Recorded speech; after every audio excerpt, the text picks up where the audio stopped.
လာပါဒီနေ့ပြောပြချင်တဲ့အကြောင်းအရာကတော့ phone screen ကိုအချိန်ကြာကြာကြည့်ရင်ဘာတွေဖြစ်နိုင်တယ်လဲဆိုတဲ့အကြောင်းကိုပြောပြချင်ပါဖုန်းနဲ့အင်တာနက်ဟာနေ့စဉ်ဘဝမှာမရှိမဖြစ်လိုအပ်လာပါပြီဒါပေမဲ့ screen ကိုအချိန်ကြာမြင့်စွာဇက်တိုက်ကြည့်ခြင်းက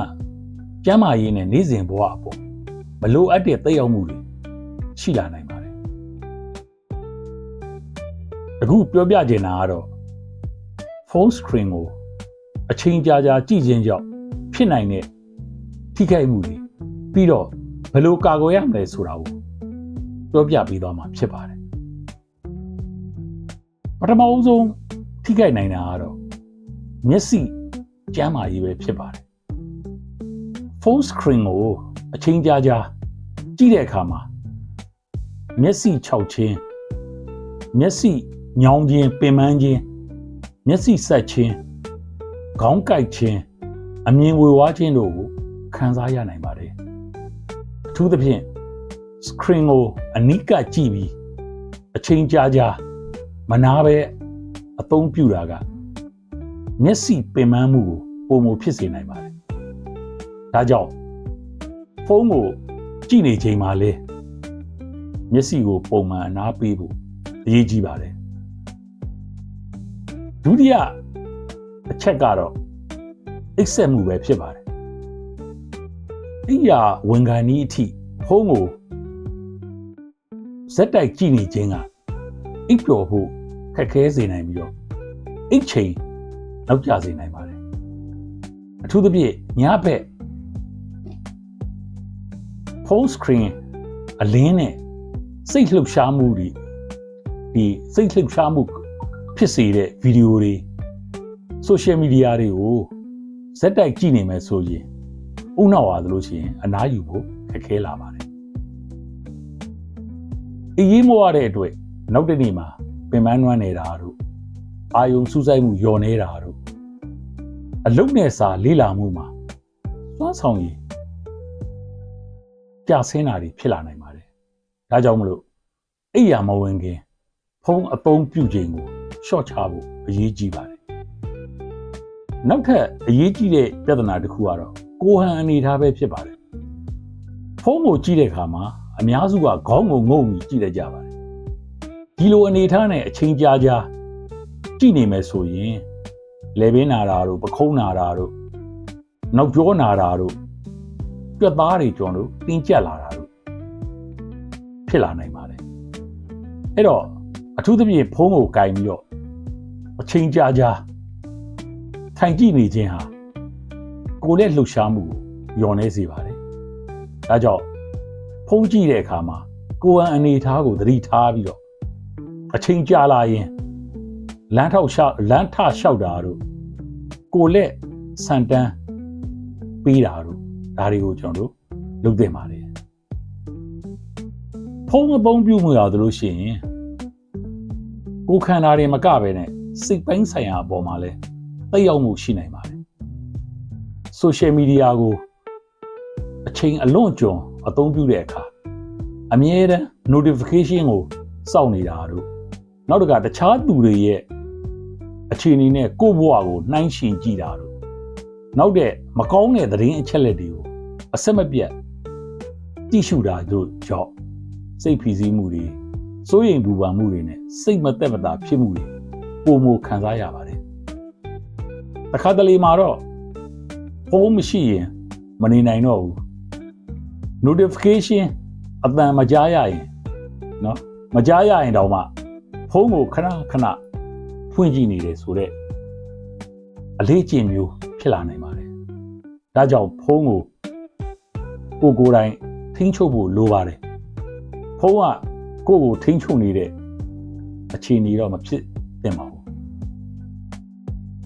ဖုန်းကိုအလွန်ကျွံသုံးခြင်းကမိသားစုနဲ့လူမှုဆက်ဆံရေးကိုလည်းထိခိုက်စေနိုင်ပါတယ်။မိသားစုနဲ့စကားပြောနေချိန်မှာဖုန်းကိုကြည့်နေတာတငယ်ချင်းတွေနဲ့အတူတူရှိနေချိန်မှာ social media ကိုပဲ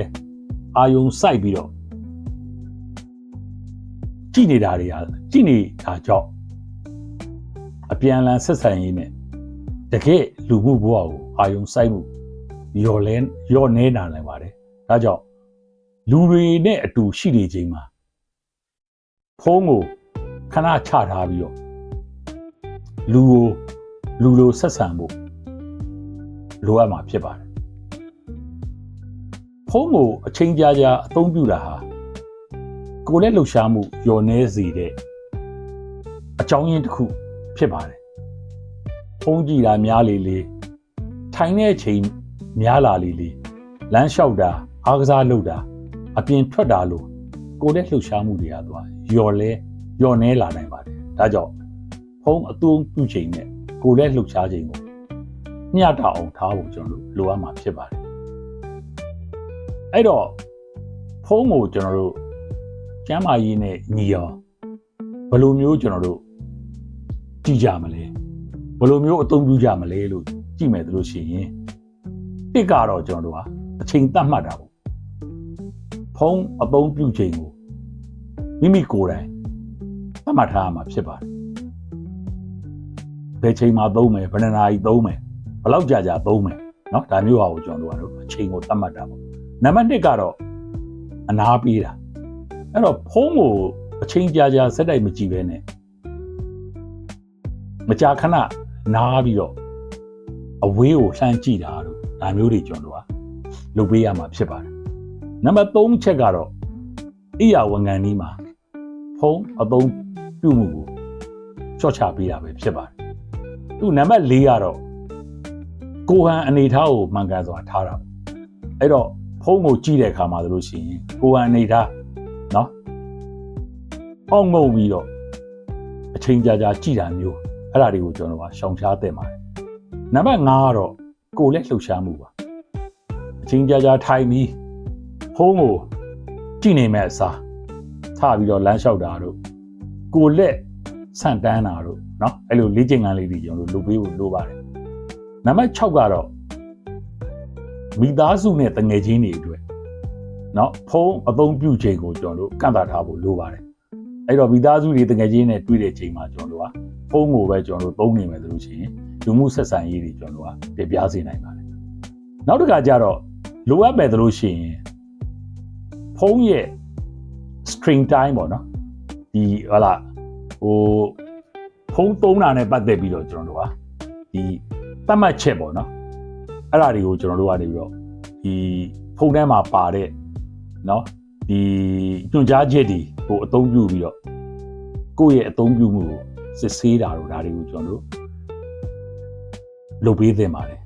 အဲ့တော့ကျွန်တော်တို့ကအထူးဂရုစိုက်တာကတော့စိုက်တင်တာကတော့မျက်စိနာတဲ့လူတွေအမြင်ဝေဝါးနေတဲ့လူတွေခေါင်းကိုက်တဲ့လူတွေလည်ပင်းနာတဲ့လူတွေအဲ့ဒါတွေပါသလိုရှိရင်เนาะဒီအထူးဂရုစိုက်ပြီးတော့ကျွန်တော်တို့ဖုန်းကိုသုံးသင့်ပါတယ်ဖုန်းသုံးပြီးတဲ့နောက်မျက်စိနာတာအမြင်အာရုံပြောင်းလဲတာခေါင်းကိုက်တာလည်ပင်းနာတာမကြာခဏဖြစ်နေမယ်ဆိုရင်တော့မပေါ်စားသင့်ပါဘူးအဲ့ဒီလိုလက္ခဏာတွေဇက်တိုက်ရှိနေတယ်ပို့ပြီးတော့ဆိုးလာတယ်ဒါမှမဟုတ်နေ့စဉ်ဘဝကိုထိခိုက်လာခဲ့မယ်လို့ရှိရင်ကျန်းမာရေးဝန်ထမ်းဒါမှမဟုတ်သက်ဆိုင်ရာဆရာဝန်နဲ့တိုင်ပင်သင့်ပါတယ်အဲ့တော့အနှစ်ချုပ်ပြောရမယ်လို့ရှိရင်ဖုန်းဟာကျွန်တော်တို့ဘဝအတွက်အလုံးအသုံးဝင်တဲ့နည်းပညာတစ်ခုဖြစ်ပါတယ်ဒါပေမဲ့အသုံးပြုချိန်ကိုမထိန်းချုပ်နိုင်ဘူးဆိုရင်မျက်စိပင်ပန်းမှုအိပ်စက်မှုကိုအနှောက်အယှက်ဖြစ်တာလည်ပင်းနဲ့ပခုံးနာတာကိုယ်လက်လှုပ်ရှားမှုလျော့နေတာလူမှုဆက်ဆံရေးနဲ့စိတ်ပိုင်းဆိုင်ရာအပေါ်မှာတက်ရောက်မှုတွေကျွန်တော်တို့ဖြစ်လာနိုင်ပါတယ်အရေးကြီးတာကတော့ကျွန်တော်တို့ကဖုန်းကိုမသုံးရဘူးဆိုတာတော့မဟုတ်ပါဘူးဖုန်းကိုကျန်းမာရေးနဲ့ညီညွတ်အောင်သုံးတတ်ဖို့လိုပါတယ်အဲ့တော့ဖုန်းကသင်ရဲ့ဘဝကိုထိန်းချုပ်တာမဟုတ်ဘဲနဲ့သင်ကဖုန်းအသုံးပြုမှုကိုထိန်းချုပ်နိုင်ရမှာဖြစ်ပါတယ်အဲ့တော့ကျွန်တော်တို့ကအခုကျွန်တော်တို့ပြောကြတဲ့အချက်လက်တွေရာလို့ရှိရင်အသုံးဝင်မယ်ဆိုလို့ရှိရင်တော့ကျွန်တော်ရဲ့ဒီဗီဒီယိုလေးကို like လုပ်ပေးဖို့လိုပါတယ်နောက်ပြီးတော့ကျမ်းမာရေးနဲ့ဘေးရန်ရဲ့ကင်းချင်းရေးဆိုင်ရာပညာပေးဗီဒီယိုလေးတွေကိုဆက်လက်ကြည့်မယ်ဆိုလို့ရှိရင်ကျွန်တော်ရဲ့ channel ကို subscribe လုပ်ပြီးတော့ notification bell ကိုနှိပ်ထားပေးပါဒီအကြောင်းအရာကို